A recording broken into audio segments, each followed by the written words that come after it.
ओम शांति। प्रातः मुरली। ओम शांति। बाप दादा 24/4/2025 के परमात्म मधुर महावाक। मीठे बच्चे, बैजंती माला में आने के लिए निरंतर बाप को याद करो। अपना टाइम वेस्ट मत करो।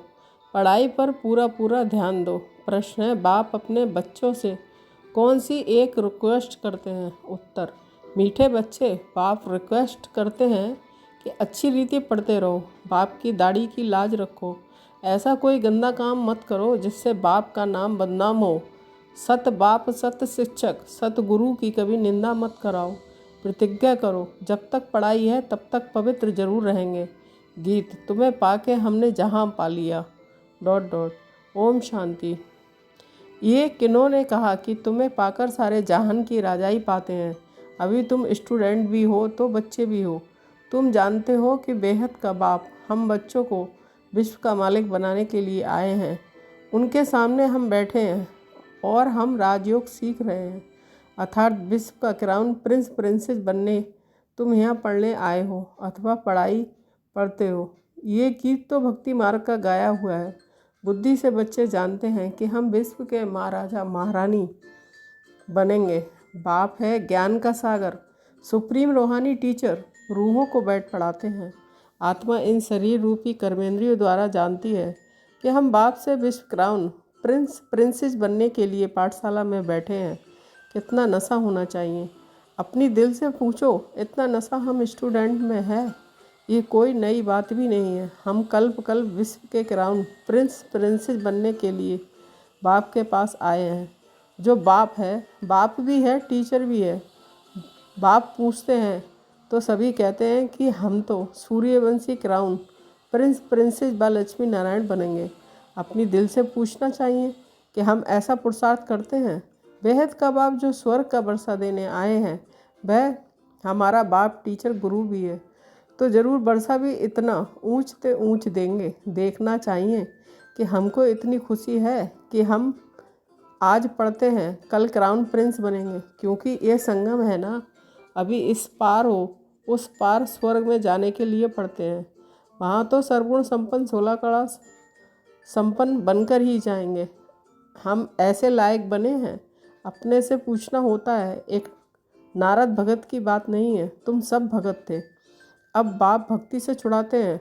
तुम जानते हो कि हम बाप के बच्चे बने हैं, उनसे वर्षा लेने विश्व का क्राउन प्रिंस बनने आए हो। बाप कहते हैं, भल अपने गृहस्थ व्यवहार में रहो। वानप्रस्थ अवस्था वालों को गृहस्थ व्यवहार में नहीं रहना होता, और कुमार कुमारियाँ भी गृहस्थ व्यवहार में नहीं हैं, उन्हों की भी स्टूडेंट लाइफ है।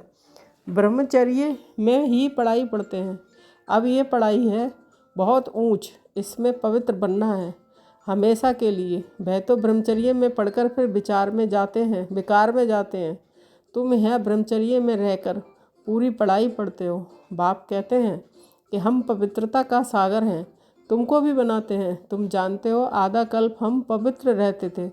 बरोबर बाप से प्रतिज्ञा की थी, बाबा हम क्यों नहीं पवित्र बन और पवित्र दुनिया का मालिक बनेंगे। कितना बड़ा बाप है। भल है साधारण तन, परंतु आत्मा को नशा चढ़ता है ना। बाप आए हैं पवित्र बनाने। कहते हैं तुम विकार में जाते जाते वैशाले में आकर पड़े हो। तुम सतयुग में पवित्र थे। ये राधे कृष्ण पवित्र प्रिंस प्रिंसेस थे ना। रुद्रमाला भी देखो, विष्णु की माला भी देखो। रुद्रमाला सो विष्णु की माला बनेगी। बैजंती माला में आने के लिए बाप समझाते हैं, पहले तो निरंतर बाप को याद करो। अपना टाइम वेस्ट मत करो। इन कौड़ियों के पिछाड़ी बंदर मत बनो। बंदर चने खाते हैं। अभी तुमको बाप रतन दे रहे हैं, फिर कौड़ियों अथवा चने के पिछाड़ी जाएंगे तो क्या हाल होगा? रावण की कैद में चले जाएंगे। बाप आकर रावण की कैद से छुड़ाते हैं। कहते हैं कि देह सहित देह के सब संबंधों से बुद्धि का त्याग करो, अपने को आत्मा निश्चय करो। बाप कहते हैं, मैं कल्प भारत में ही आता हूँ। भारतवासी बच्चों को विश्व का क्राउन प्रिंस प्रिंसेस बनाता हूँ। कितनी सहज पढ़ाते हैं। ऐसे भी नहीं कहते कि कोई 4-8 घंटा आकर बैठो। नहीं, गृहस्थ व्यवहार में रहते अपने को आत्मा समझ मुझे याद करो तो तुम पतित से पावन बन जाएंगे। विकार में जाने वाले को पतित कहा जाता है। देवताएं पावन हैं, इसलिए उनकी महिमा गाई जाती है। बाप समझाते हैं वह है अल्पकाल क्षणभंगुर का सुख। सन्यासी ठीक कहते हैं कि कागविष्ठा समान सुख है, परंतु उनको ये पता नहीं है कि देवताओं को कितना सुख है। नाम ही है सुखधाम, ये है दुखधाम। इन बातों का दुनिया में किसको भी पता नहीं है। बाप ही आकर कल्प कल्प समझाते हैं, देही अभिमानी बनाते हैं। अपने को आत्मा समझो, तुम आत्मा हो ना कि देह। देह के तुम मालिक हो, देह तुम्हारी मालिक नहीं है। 84 जन्म लेते लेते अब तुम तमो प्रधान बन गए हो। तुम्हारी आत्मा और शरीर दोनों पतित बने हैं। देह अभिमानी बनने से तुम्हारे से पाप हुए हैं। अब तुमको देही अभिमानी बनना है, मेरे साथ वापस घर चलना है। आत्मा और शरीर दोनों को शुद्ध बनाने के लिए बाप कहते हैं मन मना भव। बाप ने तुमको रावण से आधा कल्प फ्रीडम दिलाई थी, अब फिर फ्रीडम दिला रहे हैं। आधा कल्प तुम फ्रीडम राज करो, वहाँ 5 विकारों का नाम नहीं है। अब श्रीमत पर चल श्रेष्ठ बनना है। अपने से पूछो हमारे में विकार कहाँ तक है। बाप कहते हैं एक तो माँ में कम याद करो और कोई लड़ाई झगड़ा भी नहीं करना है, नहीं तो तुम पवित्र कैसे बनेंगे। तुम यहाँ आए ही हो पुरुषार्थ कर माला में पिरोने। नापास होंगे तो फिर माला में पिरो नहीं सकेंगे। कल पल की बासाई गवा देंगे, फिर अंत में बहुत पछताना पड़ेगा। उस पढ़ाई में भी रजिस्टर रहता है, लक्ष्मण भी देखते हैं, ये भी पढ़ाई है। सुबह को उठकर लक्षण भी देखते हैं, ये भी पढ़ाई है। सुबह उठकर तुम आप ही ये पढ़ो, दिन में तो कर्म करना ही है। फुर्सत नहीं मिलती है तो भक्ति भी मनुष्य सवेरे उठकर करते हैं, ये तो है ज्ञान मार्ग। भक्ति में भी पूजा करते करते फिर बुद्धि में कोई ना कोई देहधारी की याद आ जाती है। यहाँ भी तुम बाप को याद करते हो, फिर धंधा आदि याद आ जाता है। जितना बाप की याद में रहेंगे उतना पाप कटते जाएंगे। तुम बच्चे जब पुरुषार्थ करते करते बिल्कुल पवित्र बन जाएंगे तब ये माला बन जाएगी। पूरा पुरुषार्थ नहीं किया तो प्रजा में चले जाएंगे। अच्छी रीति योग लगाएंगे, पढ़ेंगे, अपना बैगेज भविष्य के लिए ट्रांसफ़र कर देंगे तो रिटर्न में भविष्य मिल जाएगा। ईश्वर अर्थ देते हैं तो दूसरे जन्म में उसका रिटर्न मिलता है ना। अब बाप कहते हैं मैं डायरेक्ट आता हूँ, अभी तुम जो कुछ करते हो सो अपने लिए। मनुष्य दान पुण्य करते हैं, वह है इनडायरेक्ट। इस समय तुम बाप को बहुत मदद करते हो, जानते हो ये पैसे तो सब खत्म हो जाएंगे। इससे अच्छा क्यों ना बाप को मदद करें। बाप राजाई कैसे स्थापन करेंगे, ना कोई लश्कर व सेना आदि है, ना हथियार आदि हैं, सब कुछ है गुप्त। कन्या को दहेज कोई कोई गुप्त देते हैं, पेटी बंद कर चाबी हाथ में दे देते हैं। कोई बहुत शो करते हैं, कोई गुप्त देते हैं। बाप भी कहते हैं कि तुम सजनिया हो, तुमको हम विश्व का मालिक बनाने आया हूँ। तुम गुप्त मदद करते हो, ये आत्मा जानती है। बाहर का भपका कुछ नहीं है, ये है ही बिकारी पतित दुनिया। सृष्टि की बुद्धि वृद्धि होनी ही है, आत्माओं को आना है जरूर। जन्म तो और ही जास्ती होने हैं, कहते भी हैं इस हिसाब से अनाज पूरा नहीं होगा। ये है ही आसुरी बुद्धि। तुम बच्चों को अब ईश्वरीय बुद्धि मिली है। भगवान पढ़ाते हैं तो उनका कितना रिगार्ड रखना चाहिए, कितना पढ़ना चाहिए। कई बच्चे हैं जिन्हें पढ़ाई का शौक़ नहीं है। तुम बच्चों को ये तो बुद्धि में रहना चाहिए ना कि हम बाबा के द्वारा क्राउन प्रिंसेस बन रहे हैं। अब बाप कहते हैं मेरी मत पर चलो, बाप को याद करो। घड़ी घड़ी कहते हैं कि हम भूल जाते हैं। स्टूडेंट कहे कि हम सबक पाठ भूल जाते हैं तो टीचर क्या करेंगे। याद नहीं करेंगे तो विक्रम विनाश नहीं होंगे। क्या टीचर सब पर कृपा व आशीर्वाद करेंगे ये पास हो जाए। यहाँ ये आशीर्वाद कृपा की बात नहीं है। बाप कहते हैं पढ़ो, भल धंधा आदि करो, परंतु पढ़ना जरूरी है। तमो प्रधान से सतो प्रधान बनो, औरों को भी रास्ता बताओ। दिल से पूछना चाहिए कि हम बाप की खिदमत में कितना है। कितनों को आप समान बनाते हैं। त्रिमूर्ति चित्र तो सामने रखा है, ये शिव बाबा है, ये ब्रह्मा है। इस पढ़ाई में ये बनते हैं, फिर 84 जन्म के बाद ये बनेंगे। शिव बाबा ब्रह्मा तन में प्रवेश कर ब्राह्मणों को ये बना रहे हैं। तुम ब्राह्मण बने हो, अब अपनी दिल से पूछो कि हम पवित्र बने हैं। दैवी गुण धारण करो, पुरानी देह को भूले हैं। ये तो आत्मा पुरानी जुत्ती है ना। आत्मा पवित्र बन जाएगी तो जुत्ती भी फर्स्ट क्लास मिलेगी। ये पुराना चोला छोड़ नया चोला पहनेंगे। ये चक्र फिरता ही रहता है। आज पुरानी जुत्ती में है, कल ये देवता बनना चाहते हैं। बाप द्वारा भविष्य आधा कल्प के लिए विश्व का क्राउन प्रिंस बनते हैं। हमारी उस राजाई को कोई भी छीन नहीं सकेंगे।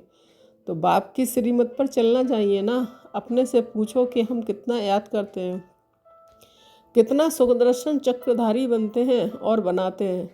जो करेगा सो पाएगा। बाप रोज पढ़ाते हैं, सबके पास मुरली जाती है। अच्छा ना भी मिले, 7 रोज का कोर्स तो मिल गया ना। बुद्धि में नॉलेज आ गई। शुरू में तो भट्टी बनी और फिर कोई पक्के कोई कच्चे निकल पड़े। कोई क्योंकि माया का तूफान भी तो आता है ना। 6-8 मास पवित्र बन फिर देह अभिमान में आकर अपना घात कर लेते हैं। माया बड़ी दुस्तर है। आधा कल्प माया से हार खाई है। अभी भी हार खाएंगे तो अपना पद गवा देंगे। नंबरवार मतरबे तो बहुत है ना। कोई राजा रानी, कोई वजीर, कोई प्रजा, कोई हीरे जवाहरों के महल। प्रजा में भी कोई बहुत साहूकार होते हैं, हीरे जवाहरों के महल होते हैं। यहाँ भी देखो, प्रजा के कर्ज उठाते हैं ना, तो प्रजा साहूकार ठहरी या राजा। अंधेर नगरी, ये सभी की बातें हैं। अब तुम बच्चों को ये निश्चय रहना चाहिए कि हम विश्व का क्राउन प्रिंस बनने के लिए पढ़ते हैं। हम बैरिस्टर व इंजीनियर बनेंगे। ये कभी स्कूल में भूल जाते हैं क्या? कई तो चलते चलते माया के तूफान लगने से पढ़ाई भी छोड़ देते हैं। बाप अपने बच्चों को एक रिक्वेस्ट करते हैं, मीठे बच्चे, अच्छी रीति पढ़ो तो अच्छा पद पाएंगे। बाप की दाढ़ी की लाज रखो। तुम ऐसा गंदा काम करेंगे तो नाम बदनाम कर देंगे। सत बाप, सत्य टीचर, सतगुरु की निंदा कराने वाले ऊंच पद पा नहीं सकेंगे। इस समय तुम हीरे जैसा बनते हो तो कौड़ियों पिछाड़ी थोड़े ही पड़ना चाहिए। बाबा को साक्षात्कार हुआ और झट कौड़ियों को छोड़ दिया। अरे 21 जन्म के लिए बादशाही मिलती है, फिर क्या करेंगे? सब दे दिया। हम तो विश्व की बादशाही ले लेते हैं, ये भी जानते हो ना। विनाश होना है। अब नहीं पढ़ा तो टू लेट हो जाएंगे, पछताना पड़ेगा। बच्चों को सब साक्षात्कार हो जाएगा। बाप कहते हैं, तुम बुलाते भी हो कि हे पतित पावन आओ। अब मैं पतित दुनिया में तुम्हारे लिए आया हूँ और तुमको कहता हूँ कि पावन बनो। तुम फिर घड़ी घड़ी गंध में गिरते हो। मैं तो कालों का काल हूँ, सबको ले जाऊँगा। स्वर्ग में जाने के लिए बाप आकर रास्ता बताते हैं, नॉलेज देते हैं कि ये सृष्टि चक्र कैसे फिरता है। ये है बेयत की नॉलेज। जिन्होंने कल पहले पढ़ा है वही आकर पढ़ेंगे। वह भी साक्षात्कार होता रहता है। निश्चय हो जाए कि बेहद का बाप आए हैं। जिस भगवान से मिलने के लिए इतनी भक्ति की, वह यहाँ आकर पढ़ा रहे हैं। ऐसे भगवान बाप से हम मुलाकात तो करें। कितना उल्लास, खुशी से भागकर आए, मिले। अगर पक्का निश्चय हो तो ठगी की बात नहीं है। ऐसे भी बहुत हैं, पवित्र बनते नहीं हैं, पढ़ते नहीं हैं, बस चलो बाबा के पास। ऐसे ही घूमने फिरने भी आ जाते हैं। बाप बच्चों को समझाते हैं, तुम बच्चों को गुप्त अपनी राजधानी स्थापन करनी है। पवित्र बनेंगे तो तमो प्रधान से सतो प्रधान बनेंगे। ये राजयोग बाप ही सिखलाते हैं, बाकी भय तो हैं हठयोगी। बाप कहते हैं, अपने को आत्मा समझ मुझ बाप को याद करो। तो ये नशा रखो कि हम बेहद के बाप से विश्व का क्राउन प्रिंस बनने आए हैं। फिर श्रीमत पर चलना चाहिए। माया ऐसी है जो बुद्धि का योग तोड़ देती है। बाप समर्थ है तो माया भी समर्थ है। आधा कल्प है राम का राज, आधा कल्प है रावण का राज। ये भी कोई नहीं जानते हैं। अच्छा, मीठे मीठे शकील दे बच्चों के प्रति माता पिता बाप दादा का याद, प्यार और गुड मॉर्निंग। रूहानी बाप की रूहानी बच्चों को नमस्ते। हम रूहानी बच्चों की रूहानी माता पिता बाप दादा को याद, प्यार, गुड मॉर्निंग, नमस्ते नमस्ते। शुक्रिया बाबा, शुक्रिया। धारणा के लिए मुख्य सार 1 पॉइंट। सदा नशा रहे कि हम आज पढ़ते हैं, कल क्राउन प्रिंस प्रिंसेस बनेंगे। अपनी दिल से पूछना है, हम ऐसा पुरुषार्थ करते हैं, बाप का इतना रिगार्ड है, पढ़ाई का शौक़ है। 2 पॉइंट, बाप के कर्तव्य में गुप्त मददगार बनना है। भविष्य के लिए अपना बैगेज ट्रांसफ़र कर देना है। कौड़ियों के पीछे समय न गवाकर हीरे जैसा बनने का पुरुषार्थ करना है। वरदान, मन बुद्धि को मनमत से फ्री कर। सूक्ष्म पतन का अनुभव करने वाले डबल लाइट वेव। स्पष्टीकरण, सिर्फ संकल्प शक्ति अर्थात मन और बुद्धि को सदा मनमत से खाली रखो तो यहाँ रहते भी वतन की सब सीनरियाँ ऐसे स्पष्ट अनुभव करेंगे जैसे दुनिया की कोई भी सीन स्पष्ट दिखाई देती है। इस अनुभूति के लिए कोई भी बोझ अपने ऊपर नहीं रखो, सब बोझ बाप को देकर डबल लाइट बनो। मन बुद्धि से सदा शुद्ध संकल्प का भोजन करो, कभी भी व्यर्थ संकल्प व विकल्प का अशुद्ध भोजन ना करो, तो बोझ से हल्के होकर ऊंची स्थिति का अनुभव कर सकेंगे। स्लोगन: व्यर्थ को फुल स्टॉप दो और शुभ भावना का स्टॉक फुल करो। अव्यक्त इशारे कंबाइंड रूप की स्मृति से सदा विजयी बनो। अगर चलते चलते अभी असफलता या मुश्किल का अनुभव होता है तो इसका कारण सिर्फ खिदमतगार बन जाते हो, खुदाई खिदमतगार नहीं होते हो। खुदा को खिदमत से जुदा नहीं करो। जब नाम है खुदाई खिदमतगार तो कंबाइंड को अलग क्यों करते हो? सदा अपना ये नाम याद रखो तो सेवा में स्वतः ही खुदाई जादू भर जाएगा। ओम शांति। Thank you Baba.